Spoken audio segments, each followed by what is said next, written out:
चुप कर तुर्की बहकी, तू तो वो है जिसे चाय में भी नमक डाल दो तो बोले वाह आज टेस्ट में एटीट्यूड है। हाय अल्लाह, तुझे अकल होती तो तेरे शौहर ने भाग कर शादी ना की होती बीवी। वो तो तुझे छोड़कर सुख का सांस लेता है।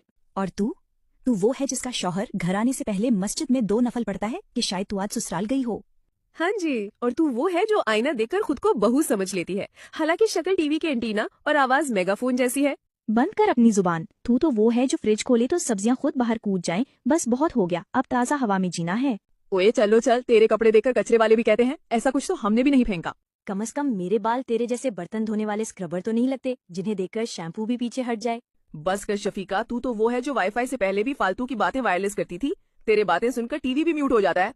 ओए चच्ची, तू तो वो है जो अगर मोबाइल होती तो हर ऐप में सिर्फ शोर मचाने वाली नोटिफिकेशन होती, वार्निंग बकवास इनकमिंग। तू तो वो है जिसके पकवान देखकर यूट्यूब के शेफ्स ने कहा हम रिजाइन दे रहे हैं। ओह, तू वो है जो इंस्टाग्राम पर फिल्टर लगा लगा कर आखिर में कैप्शन देती है नेचुरल ब्यूटी अंजलि, और नीचे लोग पूछते हैं ये कौन है।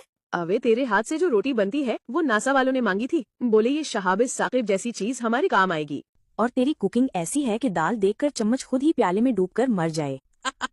कम से कम मेरे किचन में कॉकरोच नहीं घूमता, तेरे किचन में तो छिपकली भी मास्क पहन कर आती है। ओ, तू वो है जिसे अगर स्पा ले जाया जाए तो मास्क के बजाय सीमेंट लगाया जाए।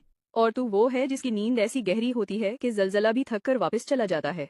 ओह, तो वो है जिसे ख्वाब में भी लोग इग्नोर कर देते हैं।